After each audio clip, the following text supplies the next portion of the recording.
Debate. Resistencias. Investigaciones. Políticas. Intervenciones. Cultura. Feminismos. La batalla cotidiana. Reflexiones en tiempo pasado, presente y futuro. Un proyecto de la IMEG para construir preguntas, contenidos y lenguajes feministas que interpelen sentidos, cuestionen saberes y aporten al debate.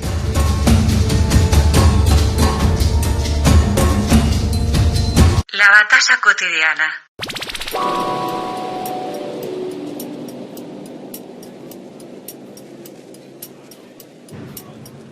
El 25 de noviembre se conmemora el Día Internacional de la Eliminación de la Violencia contra las Mujeres. Desde AIMEG pensamos que es una oportunidad para que hablemos de violencias de género en plural, pero también para problematizar las respuestas que los feminismos imaginan al problema de la violencia. ¿Qué sucede con las diversas formas del castigo? ¿Qué tenemos los feminismos para decir del punitivismo? Soy Camila Arbuet, profesora de la Universidad Nacional de Entre Ríos y de la Universidad Autónoma de Entre Ríos, investigadora y doctora en Ciencias Sociales.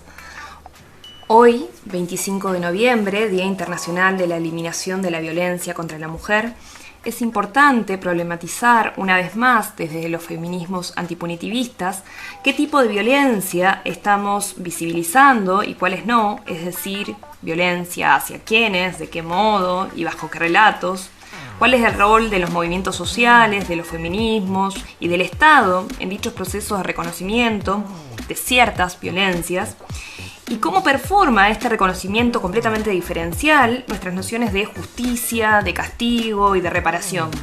Esta disputa histórica presupone, entre otras cosas, pensar cómo no se cuenta como violencia de género aquella violencia producto de la precariedad laboral, de la precariedad habitacional, de la precariedad legal de los migrantes, por ejemplo, y como si, sin embargo, son contadas como parte de la violencia de género, aquellas violencias donde los estados neoliberales pueden responder castigando.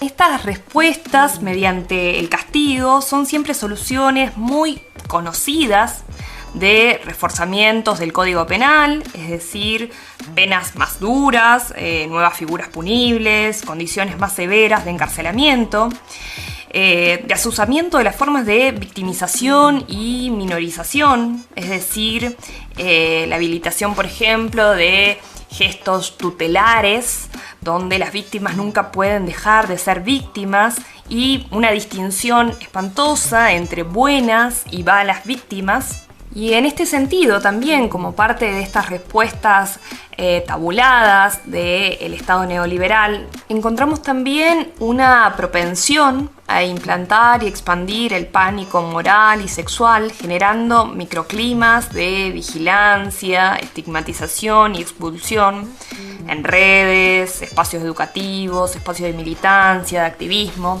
Pensemos todo lo ocurrido con los diversos scratches que se hicieron masivos desde el Me Too y que en Argentina llegaron a expandirse a partir de fines del 2017. La imposibilidad de imaginar la justicia sin el castigo nos expropia la posibilidad de agenciar formas colectivas de cuidado, a la vez que enfrenta la complejidad de la violencia sexogenérica desde una matriz heteronormada, armada desde sus cimientos para reproducir esa misma violencia.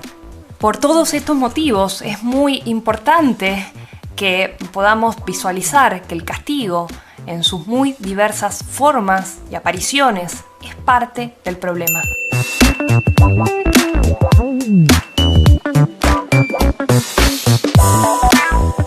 ¿Por qué es necesario promover un debate público en torno al feminismo y al punitivismo?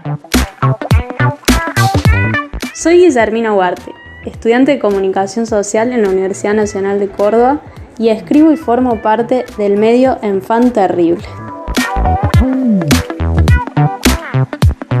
Me parece que algo clave de lo que podemos partir para pensar por qué este debate debería ser público tiene que ver con reconocer que nuestra sociedad no está estructurada únicamente por el machismo, sino que también su estructura es clasista, es racista, es capacitista, etc.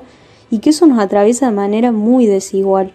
Pensar que el machismo y el patriarcado únicamente afecta y oprime a las mujeres es un gran problema.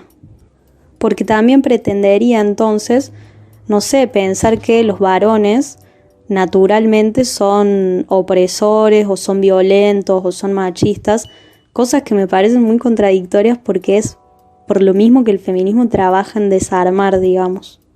Por otro lado, me parece que cuando los debates se dan a puertas cerradas, se activan procedimientos que son muy vigilantes.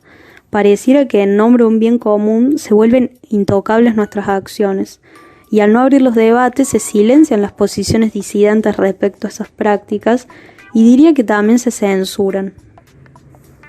Me parece también importante pensar que las prácticas punitivas no son una propiedad de los feminismos. Pensemos al escrache, por ejemplo. La verdad, yo creo que esos procedimientos que tienden a anular a las personas deberían ser reflexionadas de manera colectiva. Me refiero a la lógica del castigo, a la aplicación de penas, a la exacerbada vigilancia que hay sobre las relaciones sociales, sobre los vínculos, sobre los cuerpos mismos, los mecanismos de expulsión de ciertas personas de sus espacios sociales y afectivos. ¿Por qué pensamos que la única respuesta que puede dar el feminismo frente a la violencia y a la desigualdad es el castigo, la pena, la denuncia pública? No sé, creo que es clave también pensarlo como inseparable de la profundización neoliberal que hay, digamos, en términos generales en la vida social. La alimentación, digamos, de un individualismo y entonces las respuestas vienen dadas desde ahí. Separamos a las personas que cometen daño, o si una persona se porta mal, entre comillas, es su problema porque no tiene la voluntad para cambiar o no quiere cambiar, y si no, necesita un castigo para darse cuenta, por ejemplo. Me parece que el debate es público, de hecho, porque uno siempre piensa con otros y en relación a otros. Y ese ejercicio de diálogo y de debate con los demás me parece que abre posibilidades muchísimo más transformadoras, pero muchísimo más transformadoras que quedarse segura de lo que uno piensa, digamos.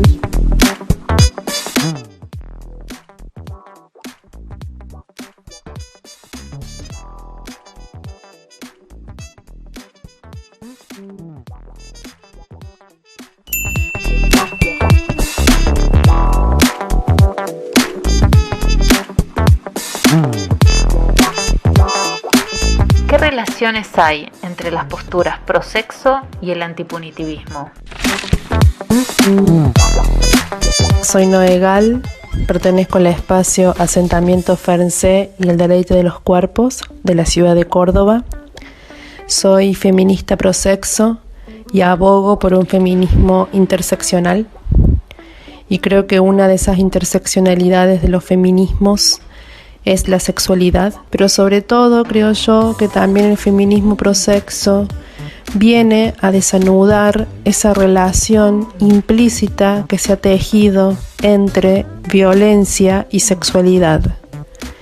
Viene a proponernos otra retórica, otra lengua para hablar del deseo y de la sexualidad, en tanto y en cuanto posibilidad, potencia, duda y no tantas certezas o tantas violencias. Por ejemplo, pensar el derecho al aborto legal, seguro y gratuito como una forma de justicia erótica. En pensar en términos de reparación. Viene a proponer, por ejemplo, pensar la educación sexual como también una forma de justicia erótica por el derecho a la exploración, a la experimentación. Viene a poner sobre la mesa de que uno no nace con una sexualidad, sino que la va construyendo y que tenemos muy pocas herramientas para construirla a esa sexualidad. y que la sexualidad que tenemos, que podamos construir, es política, está situada, hace cuerpo, hace vínculo, hace subjetividad, y por ende también tenemos que poder discutirla colectivamente.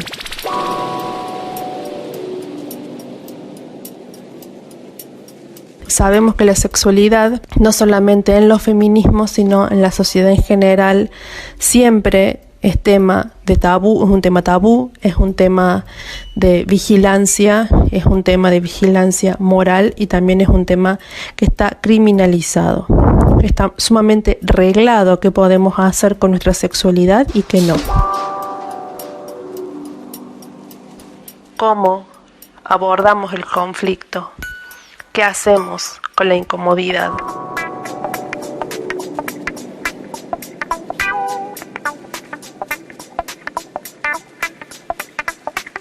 No puede ser que nuestros primeros recursos sean la punición, nuestros primeros recursos sean la cárcel, la exclusión, la segregación, el escrache, el ostracismo, la cancelación. ¿Son esas políticas feministas? Yo creo que no, que un feminismo prosexo tiene que pensar otra relación con la justicia feminista y que tiene que ser un pensamiento situado que vea el contexto, que vea a la persona, que analice el conflicto, pero que sobre todo no sea la primera opción la cancelación de la otra persona, no sea la primera opción la expulsión de los círculos, de las comunidades de esas personas, porque en definitiva de lo que se trata es poder vivir en comunidad.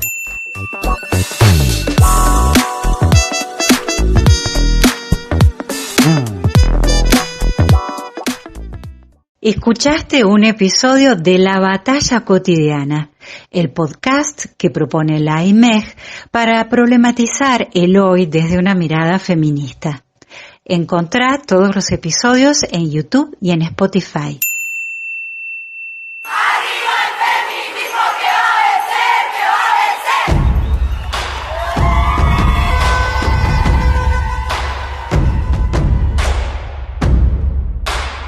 La batalla cotidiana. Reflexiones en tiempo pasado, presente y futuro.